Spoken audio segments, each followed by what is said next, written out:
Ya, silakan duduk, Bu.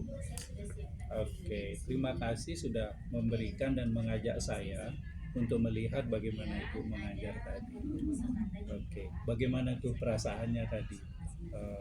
Pada saat saya observasi dan sekarang ini perasaannya seperti apa? Saya sangat senang Pak diobservasi dan saya juga merasa puas dengan pembelajaran hari ini walaupun ada beberapa poin yang membuat saya belum puas. Oke, saya melihat tadi Ibu mengajar sudah bagus ya, sudah luar biasa. Jadi presentasinya bagus, anak-anak tadi responnya bagus untuk belajar ya. Saya lihat tujuan yang Ibu sudah tetapkan itu mengena di pembelajaran tadi. Nah, namun demikian ada beberapa hal yang ingin kita diskusikan bersama ya. Yang pertama dulu dari Ibu sendiri, Ibu Metri tadi, eh, menurut Ibu di aktivitas pembelajaran tadi apa saja yang sudah berhasil tadi? Ya, dari segi tujuannya, dari segi asesmennya, dari segi penggunaan media. Silakan. Pak, sebenarnya dari medianya sudah cukup bagus, Hmm. tapi yang jadi persoalan bagi saya adalah ketika melakukan post test atau asesmen Hmm. masih ada beberapa siswa yang belum mencapai ketuntasan atau belum mencapai tujuan pembelajaran. Oke. Kalau dari segi keberhasilan Ibu dulu dari tadi, tadi kan Ibu memandu jalannya diskusi ya. Nah dari diskusi tadi keberhasilan yang menurut Bu Metri udah dapat itu apa? Saya melihat siswa itu sangat antusias Oke. berdiskusi, melakukan tanya jawab.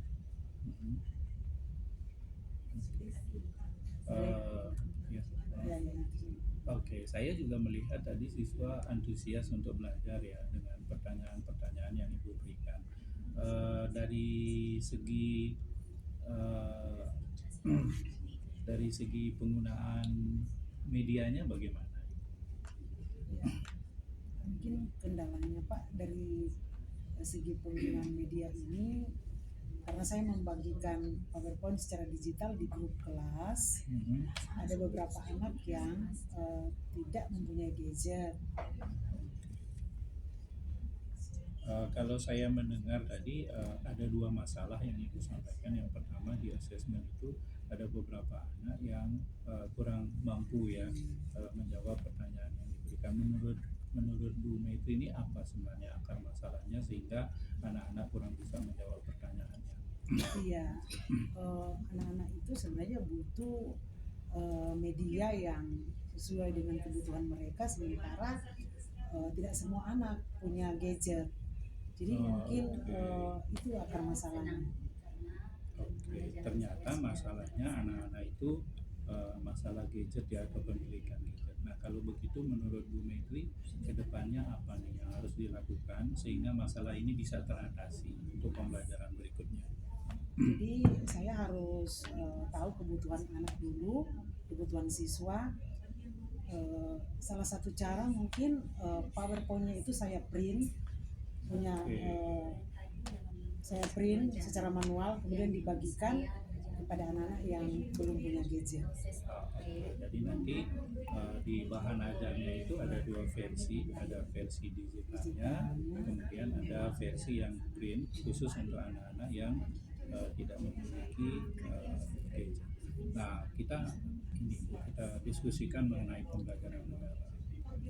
Pembelajaran mendalam itu kan ada pengalaman belajar ya, ada memahami, ada mengaplikasikan, ada merefleksikan. Nah, menurut tadi itu apakah sudah dapat dari pengalaman belajar ini? Bagian mana yang paling dominan tadi pada saat mengajar menurut Bu Menteri yang sudah muncul dalam pembelajaran tadi? Yang saya lihat dari ketiga domain ini sudah bagus dalam pembelajaran. Kalau pemahaman itu mereka sudah paham apa itu ideologi tertutup, apa itu ideologi terbuka. Kemudian untuk aplikasinya mereka sudah mampu karena ada penugasan video, mereka sudah mampu membuat aplikasi video. Di situ ada tugas membuat aplikasi video atau membuat kerja kelompok mereka berdasarkan digital atau berdasarkan teknologi. Mereka pakai Canva boleh atau pakai aplikasi yang lain.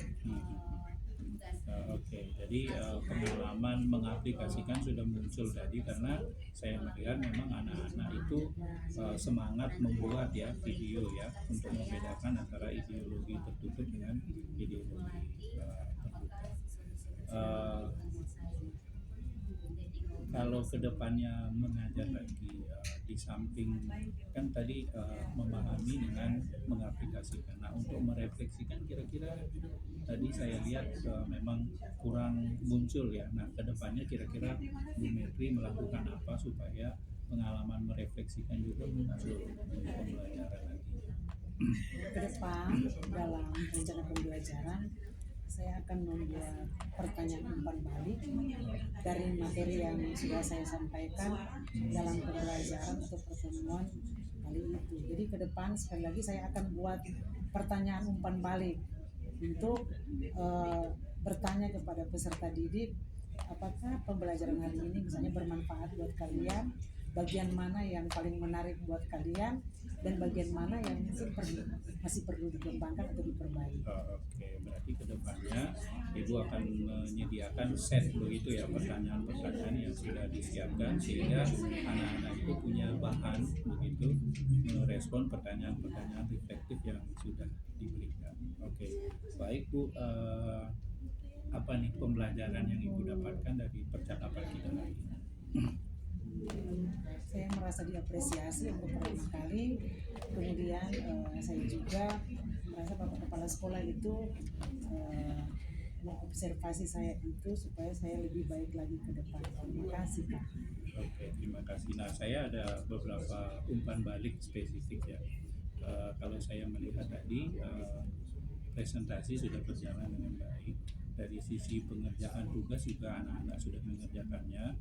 Namun saya melihat memang ada beberapa anak yang tidak mengerjakan tugas. Ternyata memang kendalanya itu karena masalah bahan ajar yang dia tidak miliki.